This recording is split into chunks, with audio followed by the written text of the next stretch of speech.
Hi, welcome. Today I'm going to talk about the dashes with you. We have three dashes that we use in English, and they're all very important.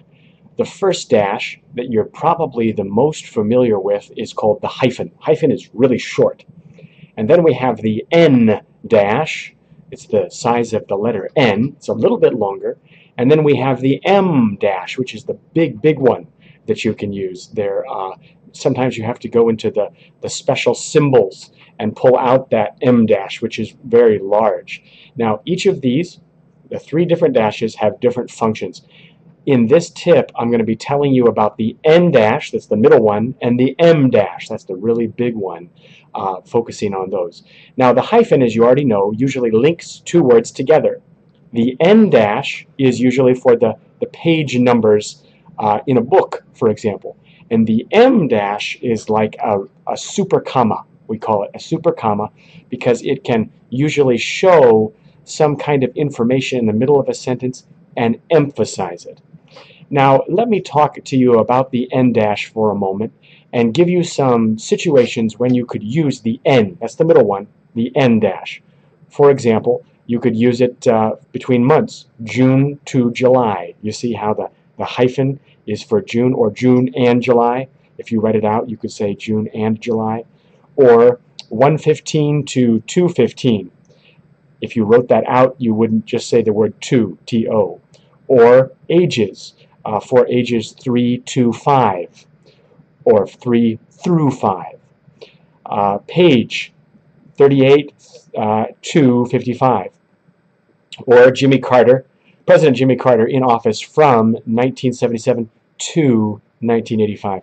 You can either write the word or you can use your little N dash for ranges. That's the key point with the middle one. It's for ranges between two numbers.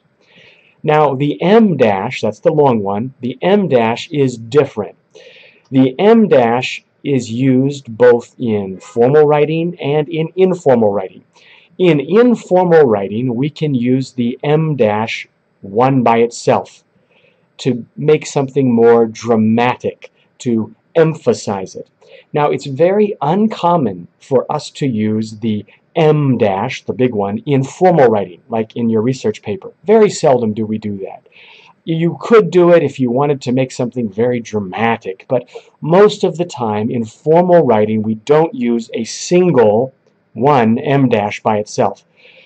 But here's an example of maybe how you could use it.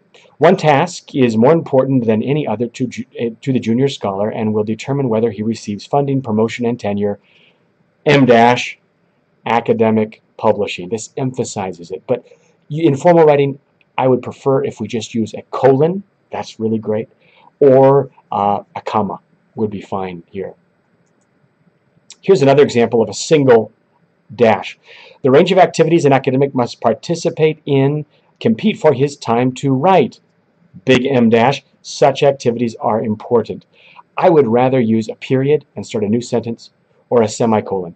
In my mind, this is an inappropriate use of M dash in formal writing.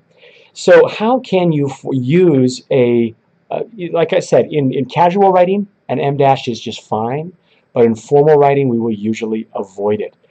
Here's how you could use an M dash in formal writing. We call it double M dash. Here's an example. The issues that prevent doctoral students from writing M dash, most importantly their lack of familiarity with academic vocabulary, M dash, are a serious concern for advising professors. Now the key point here is that this middle part can be grammatically inessential. It means we can remove it and the sentence will still make sense. So here the M dash is acting like a comma. But a comma is kind of like normal. People ignore a comma. M dash is very dramatic. So if you want to emphasize this middle part and make people really pay attention to this clause, rather than using a comma, you could use an M dash, maybe once or twice in your paper. If you use it all the time, it's too much, but maybe for variety, rather than using a comma, you could occasionally use an M dash, especially when you were trying to say something was particularly important. So, again, it might be rare for you to use it. One thing I have noticed in my own reading of research papers is that double M dash is more common in humanities and social science. I don't see it very much in the sciences. Not to say that you couldn't use it, you probably could, but just conventionally, social sciences and humanities are more likely to be comfortable using that double dramatic M dash that we talked about. Well, thanks for joining us today. For more information on how Taiwanese authors can publish more in international journals, I want to refer you to my blog, editing.tw/blog. I have lots of great information there on how Taiwanese authors can better publish in good journals. And I also have a service where we rewrite and revise Taiwanese research papers before they're published. We have a lot of native-speaking editors who can edit or translate your research paper, and you can see our services at editing.tw. Thanks for joining us.